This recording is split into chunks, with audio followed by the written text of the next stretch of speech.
ఈ రోజున మాట్లాడితే గత పాలకులు మళ్ళీ రౌడిజం చేయడానికో గుండాగర్దీ చేయడానికో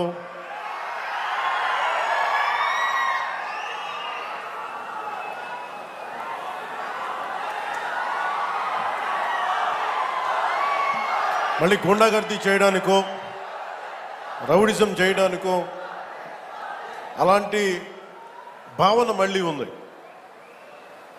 మీకు తెలుసు కదా, రౌడిజానికి గుండాగర్దీలకి బయటపడితే మన రాజకీయాలకు వస్తాం. కేసులు పెడతాం, వస్తే 29లో మేము అంతు చూస్తామంటే మీరు రావాలి కదా.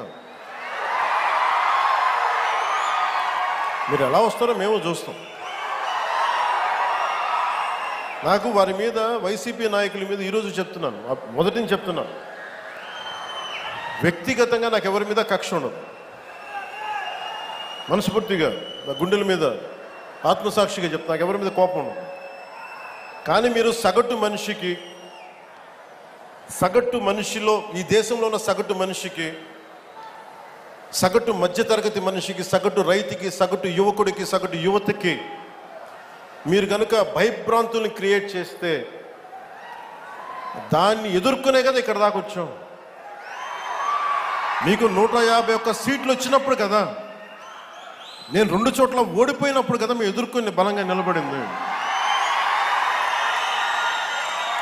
అంటే గుండెల్లో ఎంత దమ్ము ఉండాలి, రక్తంలో ఎంత వేడి ఉండాలి మీలాంటి వాళ్ళు తట్టుకోవాలంటే. నాకు తెలిసిన సినిమాల నుంచి వచ్చినవాడిని, సినిమాలో డైలాగులు చెప్పను నేను. కుత్తుకలు కోసేస్తాం, మిడకాయలు కోసేస్తాం అంటే కోయడానికి మేమేమన్నా చొక్కా ఇప్పి చూపిస్తామా?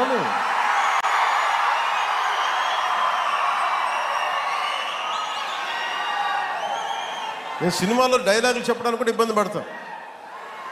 సింహం గడ్డం గీసుకుంది, మేము గడ్డం గీసుకోలేదు.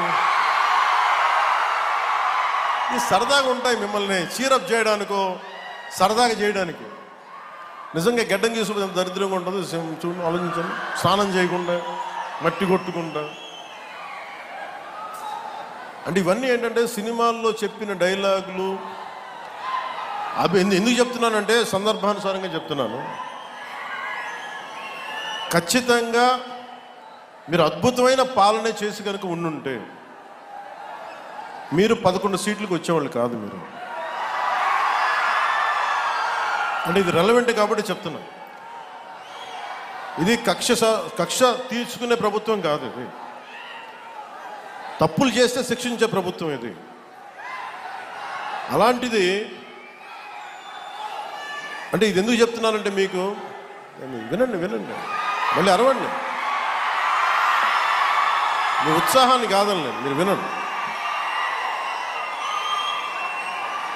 అంటే మీరు అరుపులు అరుచుకుంటూ వెళ్ళిపోతున్నారు, వాళ్ళేమో బెదిరిస్తూ ఉన్నారు, కోస్తామంటున్నారు.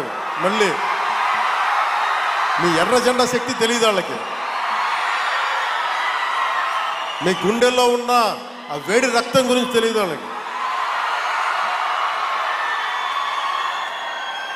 అంటే కడుపు కాలి ఉన్నవాడికి కష్టపడి పనిచేద్దాం అనుకున్నా మళ్ళీ తిరిగి కోపం తెప్పించుకోండి. పని చేసుకుని తల ఉంచుకొని పని చేసుకుంటూ వెళ్ళిపోతున్నాం. నిజంగా 11 సీట్లు వచ్చిన ఆ పార్టీగా మేము గౌరవిస్తున్నాం. ఈ ప్రభుత్వం గౌరవ ముఖ్యమంత్రి శ్రీ నారా చంద్రబాబు నాయుడు గారి నాయకత్వంలో ఉన్న ఎన్డీఏ కూటమి నడుపుతున్న ఈ ప్రభుత్వంలో తప్పులుంటే ఖచ్చితంగా చెప్పండి. ఖచ్చితంగా చెప్తే మేము సరిదిద్దుకుంటాం, లేదా వివరణ ఇస్తాం. అంతేగాని మేము కుత్తుకులు కోసేస్తాం, రంపాలు తెస్తాం, రంపాలు పెట్టి కుత్తుకులు కోస్తామంటే మీకు తెలుసు కదా, అలాంటి వాటికి తాటాకి చప్పుళ్ళకి మేము భయపడం.